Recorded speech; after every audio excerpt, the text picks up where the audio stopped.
All right, bro. Um,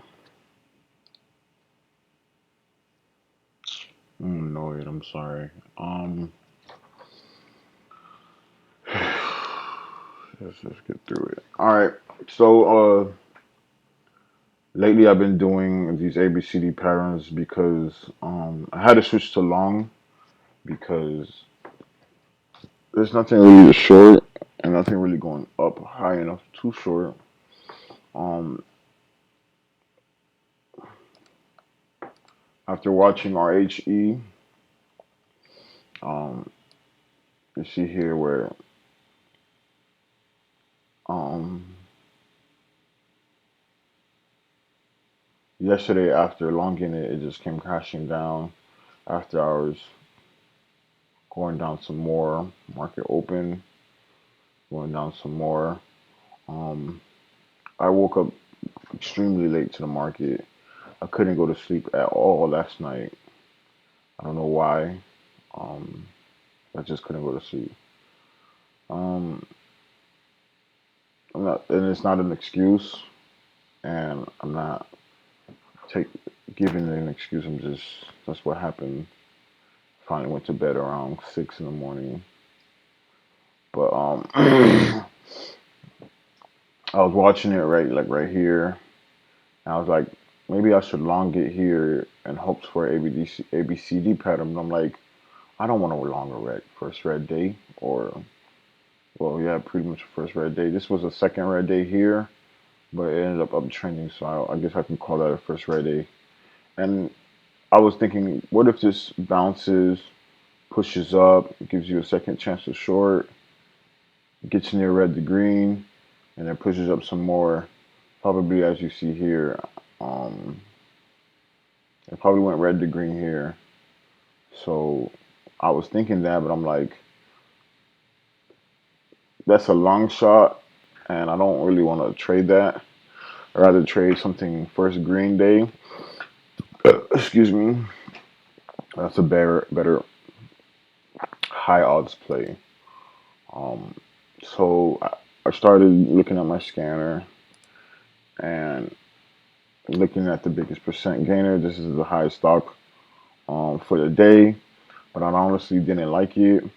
It well, it spiked up, pulled back, spiked up again, and came down, and it was hovering right here when I got to it around 11 o'clock. That's around the time I woke up. I went to go look into SEC filings and the flow and the news.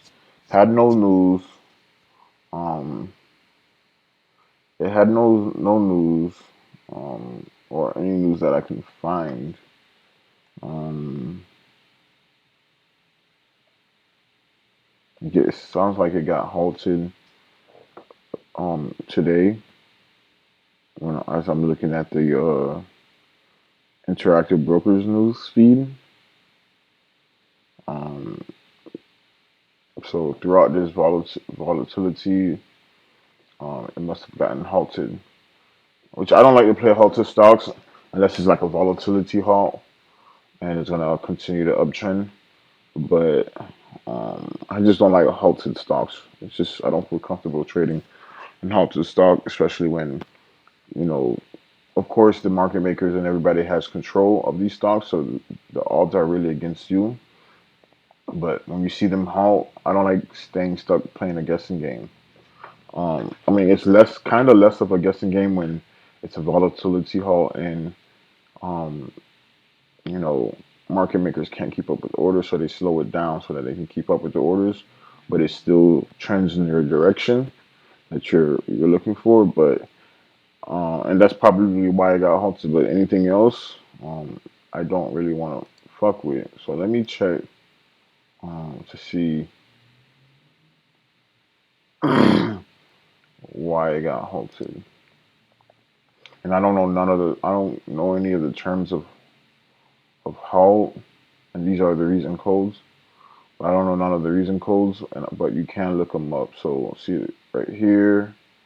You have volatility trading halt pause. So um, and then you see Lude. LEDs, LEDs, multiple times right here. So this is the reason why it got halted. So I'm gonna type that in. Um, LUDP, just to show myself in the future. LUDP home reason.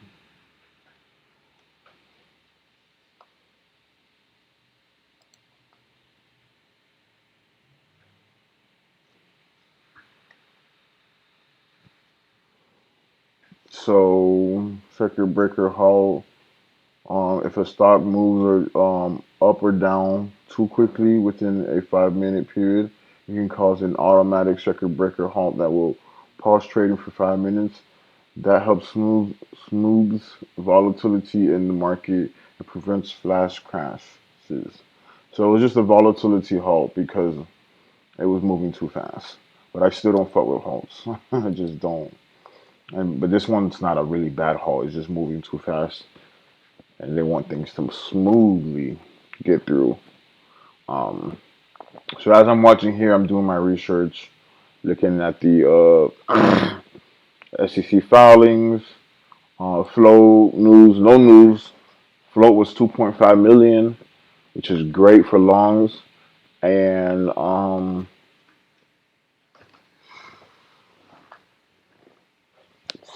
sorry, my shoulder's hurting. What else? No offerings. I looked like 2 years in the past, no offerings. So as I'm watching it here, I'm like, it's hovering here. I'm like, okay, I could enter into here and it possibly go up higher, but I just wasn't feeling comfortable. So I gave it some time, and thankfully I did because I would have taken a big loss trying to long here, um, and it just came to take a massive pullback. Um, Anytime something spikes, expect two spikes, and anytime something pulls back, I always expect two pullbacks, and that's just the way it's always been. That's the way I've always been taught. You see how it's spiking, goes up again, one, two, one, two. So you always expect two. So I started longing right here, um, with I got total 1,000 shares at like I would say 956 maybe. Yeah, probably 956 with 1,000 shares, and I did the math, and I was risking like $300-400. It pulled back, broke this low of 922. That was my support level. I wasn't thinking about whole dollar, half dollar marks, so I made this mistake of belonging um, right here.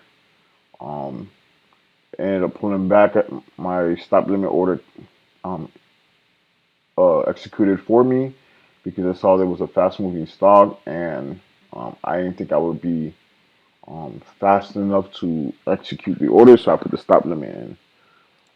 So the blues are where I enter, the red is where I sell or short sell, or cover, and the blues are where I covered if I was shorting. So right here you see where I entered and then where I covered. And I entered again with a whole 1,000 shares. This time, instead of scaling in and out, um, it was pretty low and close to where I wanted to enter and close to my risk of this lowest point. So before I get into my second trade, just looking at this chart, I forgot to mention something, but just looking at this chart is highly manipulated. Just highly manipulated. I can see it. With all these spikes and pullbacks, and then pullback right here, big pullback right here, big pullback right here. Is being highly manipulated. I won't say highly manipulated, but it's being manipulated for sure. Um, and when you go into the uh, yearly chart, um, it had no overhead resistance, It broke through this resistance, so now it has no overhead resistance. But as you can see, it spikes and comes crashing down. That's manipulation. You can see all through here where it spikes and comes crashing down. So that's manipulation right there. Here too. So I knew the stock was being manipulated just by looking at the yearly chart and looking at the intraday chart. As you get better with price action and understanding, how companies manipulate, you will be able to outright just see it without having to even um, without having to do anything. Um, then after this, I'm getting hungry. So after I entered here with the risk of at the time I saw it as $8.86, but I guess it's $8.82. Um, and I had longed it at $9.01 right here. Um, and that was my average, a whole 1,000 shares. Honestly, when I was longing it, I was like, man, I just want to make my money back and break even. But I had to come back to like reality and realize that's not the way I trade to break even. I'm not trading for the money. I'm trading for the possibility of it going up. And of course, I like to make 1,000 a day, but I need to focus on uh, my 3-to-1 risk reward or 2-to-1 risk reward. But at the time as I'm watching it, I'm like, okay, I got in here, I got in at the bottom. If it breaks um, past this um, low of 882, which at the time I was looking at it as 886, I'm like, okay, if I cover at 885, that's a $150, $160 loss. Um, I was kind of okay with it, but I was like, nah, I don't like that. So as it's consolidating here, I'm not really fucking with it. And then I'm watching every little tick and candlestick, and it had this pullback right here. Went from 957 back down to 902, $9.02, and I'm like, you know what? Fuck that shit. I'm changing my risk from $8.85 to break even. It doesn't make sense for me to just take a major loss. Um, it doesn't make sense to take a major loss. I don't want to do that, and I don't want to risk that. So I changed it, and then I had set an alert for it to pass certain levels. This high point in 45, I just randomly picked 45 and 75. I randomly picked 45 for an alert, and I also picked 975 because, of course, this highest point from here when it bounced after this pullback was the highest point was 974, so I'm gonna put that 975. And as I'm, just thinking and keeping one eye on it because I don't like to just sit there and be stuck on watching the stock. It spiked. It started spiking, and I was looking for break even, but I'm like, okay, I'm break even like around 950. Yeah, 950 because I was down 446 bucks, I believe. So 950 was break even with a small profit of like $50, and then it started pushing up some more. And I honestly did not know how much this shit could break out, and it pushed up more than what I expected. But I'm not a long trader. I'm not. I don't kind of really don't like it, and I'm not used to it. So um, as I longed it, it continued to push, and I sold at $10.15. That's a 11-to-1 risk reward, not even one because I changed my risk from 901 to $9. So I was risking really a penny, which is 10 cents per share. I mean $10. what was it, $10 per share? I was risking $10, $10. I was just risking $10 in total, so I changed my risk from risking 150 to $10 because I just wasn't comfortable with this stock, and I didn't want to lose more. So if you want to look at it, I actually was risking $10 to make 700.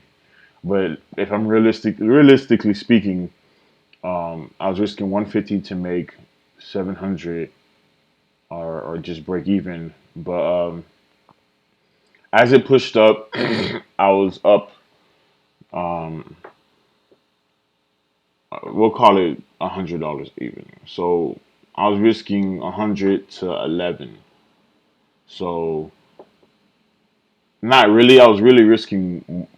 I was trying to aim for more, but I ended up making 11 times my risk amount. So that's a honestly that's a plus for me. Um, and I lost my train of thought a long time ago. Uh, so I broke even right here, and as you see, it uptrended, and I sold right here, um, my 1,000 shares, and then it just kept going up, and it went from 10.15 all the way to almost 12, and it's still uptrending. It just might break this high a day. I don't know. I'm glad that I'm out with roughly $700 gain. If I had a little bit more patience, I probably would have stayed a bit longer. But with this consolidation area, this area being resistance now, I didn't want to risk. And as you can see here, it's consolidating with this area because that's resistance as well. There's probably sellers who there's buyers probably here who are trying to sell to break even, and there's probably sellers or short sellers who's shorting from this area, thinking that it's gonna hold down. But it's a low flow. I wouldn't be shorting it, um, and it's a high volatility, so you're paying a lot on interest. So that's my idea of what's going on. I know I kind of rambled a lot, but I was just trying to get all my thoughts out for the future when I watch this video. But I'm still happy with this $700 gain. Um, um, I mean, there was no reason for me honestly to um, hold longer because I mean I made 10 times the money, and I mean if you want to really put it to 150, then that would be about that'll be about almost 5 times my money. So I either made 10 times or 5 times my money. It doesn't matter. And in actuality, I lost 500. So if you want to add on to this 700, that's really a $1,200 gain. But of course, because I lost, it's really a $700 gain. But um, I believe I performed very well. Um, Cut losses quickly when it wasn't going my way. Saw another opportunity, got back in, longed it. Maybe I could have done better on size, less or more, really less, because I took a loss that I wasn't comfortable with, so I shouldn't have been risking that much money. But all in all, I give myself a pat on the back. This is a 4 star trade, 5 star trade. Um, I think what really hurt me last week was, or not last week, but um, when I was over the PDT before I took another major loss, was that I was shorting, and I saw this. I was shorting many things that I shouldn't have been shorting when there was many long opportunities, and there was no short, barely to little to no shorting opportunities, but I still kept shorting. And then when there was no opportunities at all, I kept trying to short. But I'm gonna keep studying, and I'm gonna keep practicing until I'm ready. I'm not gonna get back into trading until I watch all the DVDs, um, and I feel like I really had a massive breakthrough. So I might miss a whole bunch of opportunities, but right now it's the mental part that I need to work on.